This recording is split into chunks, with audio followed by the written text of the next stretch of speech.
اور ہزاروں بھی عمران خان لے آئے، لاکھوں نام بھی لائے اسلام آباد، تو اسٹیبلشمنٹ شاید زیادہ دیر اس چیز کو ریزسٹ نہ کرے، کیونکہ دیکھیں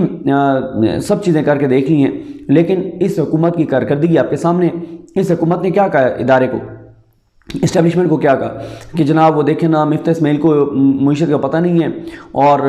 ہمارا مین کھلاڑی اسحاق ڈار ہے اس کو آپ آنے نہیں دے رہے، تو آپ چیزیں مینیج کر دیں، آپ اس کو معاف کر دیں، اس نے جو آپ کے بارے میں ہرزہ سرائی کی ہے، جو گھٹیا باتیں کی ہیں، وہ معافی مانگ لیتا ہے آپ سے، آپ بڑا پن دکھائیں، آپ اعلیٰ ظرفی کا مظاہرہ کریں، آپ اس کو معاف کر دیں۔ انہوں نے کہا یار جو تم نے توپ چلانی چلا لو، اس کو بھی لے آؤ۔ اب اسحاق ڈار آئے، ہمیں کہا گیا، بتایا گیا کہ جناب $180 آ جائے گا، آپ دیکھیں گے چند دنوں کی بات ہے، اور میری بڑی بحث ہوتی تھی یہ بتانے والوں سے، میں کہتا تھا کہ کیسے یار آپ کس بنیاد پہ کہہ رہے ہیں 180 پہ چلا جائے گا ڈالر، وہ کہتے تھے آپ دیکھیں گے ہو جائے گا، کوئی مسئلہ نہیں، لیکن ڈالر پہلے مصنوعی طریقے سے نیچے لے جایا گیا، اب پھر ڈالر اوپر آ رہا ہے، اور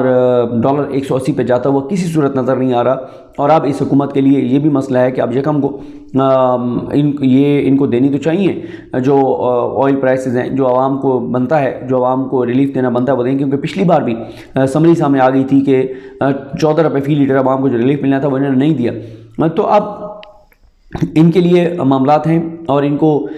یہی ہے کہ اگر عمران خان بڑی تعداد میں لوگ لے کر آ گیا اور آ کے اس نے دباؤ ڈال دیا اور دباؤ بڑھا دیا اور اسٹیبلشمنٹ باقی نیوٹرل ہو گئی، تو ہم تو ویسے ہی گھر چلے جائیں گے، اور اس سینیریو میں اگر ہم گھر گئے تو جو ہے وہ یہ تو ہمارے لیے بڑی خوفناک صورتحال ہو جائے گی۔ تو اس لیے اگر پہلے ہی عمران خان کو انگیج کر کے بات چیت کر کے کوئی مذاکراتی ٹیم بنا کے اگر کوئی درمیانی راستہ نکلتا ہے الیکشن کا، تو ہم الیکشن کی ڈیٹ دے دیتے ہیں، اور ہم یہ کہتے ہیں کہ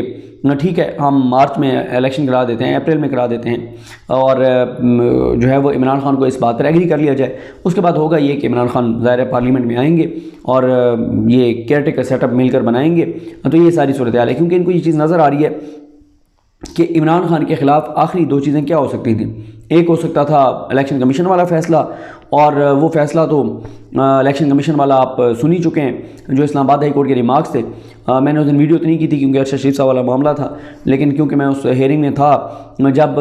بیرسٹر علی ظفر صاحب نے کہا کہ جی آپ فوراً اس کیس کی سماعت کریں، تو چیف جسٹس اسلام آباد ہائی کورٹ عطا اللہ صاحب نے کہا کہ کیا ارجنسی کیا ہے اس میں، ایمرجنسی کیا ہے، جلدی کیا ہے، تو بیرسٹر علی ظفر صاحب نے کہا کہ جی 30 کو الیکشن ہے،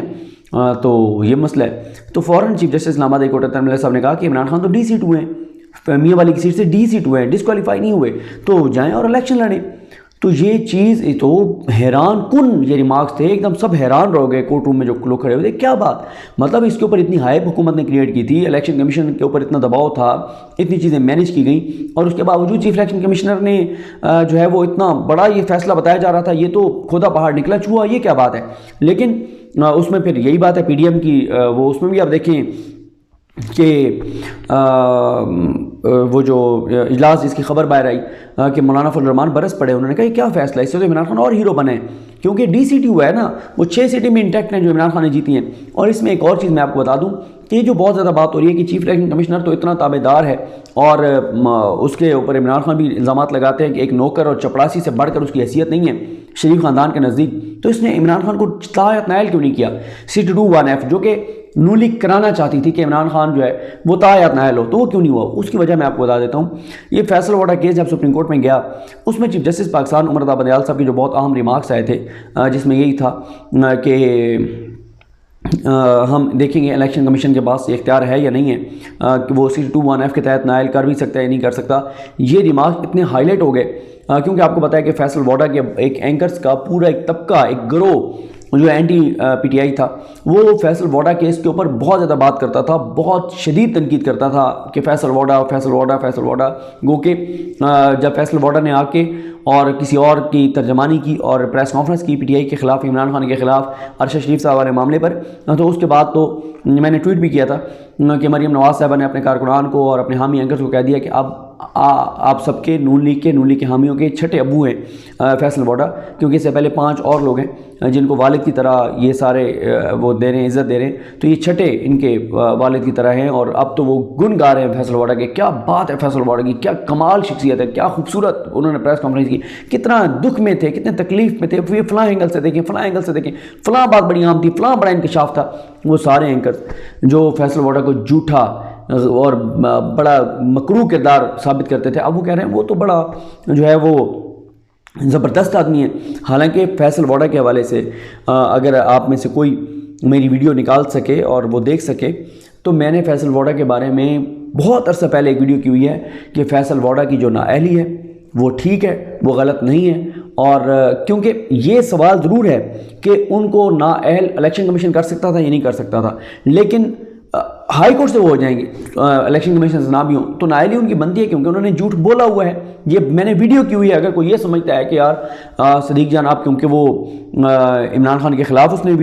پریس کانفرنس کیا تو میں یہ بات کر رہا ہوں، نہیں، میری ویڈیو آن ریکارڈ موجود ہے، میرے یوٹیوب چینل پہ موجود ہے، جس میں نے بتایا تھا کہ اس دن فیصل ووڈا نے جھوٹ بولا تھا جس دن انہوں نے بیان الفی دیا تھا، تو ان کی نااہلی اگر ہوگی تو وہ ٹھیک ہوگی اور وہ نااہلی ہو گئی. تو یہ نہیں ہے کہ مطلب میں اب یہ بات کر رہا ہوں. تو جو جھوٹا شخص ہے وہ اس نے جو پریس کانفرنس کیا تو اس پہ وہ اب نون لیگ والے کہہ رہے ہیں نہیں بڑا زبردست پریس کانفرنس کیا گو کہ وہ پریس کانفرنس بھی فارغ ہو گئی ہے اور جو کچھ ہوا ہے وہ سارا کچھ ہی برباد ہو گیا، کوئی اثر نہیں ہوا.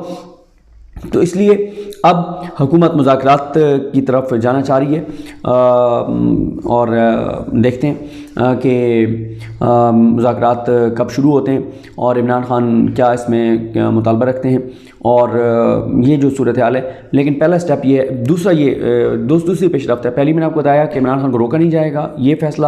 طاقت کا فوج استعمال نہیں کرے گی. دوسرا اب یہ فیصلہ کہ مذاکرات کیے جائیں، یہ دوسرا فیصلہ ہے. اور جو اس طرح مزید ڈیولپمنٹس ہوتی جائیں گی وہ میں ساتھ ساتھ آپ کو بتاتا جاؤں گا. مجھے اپنی دعا میں یاد رکھیں. اللہ کریم ہم سب کا حامی ناصر ہو. اللہ حافظ.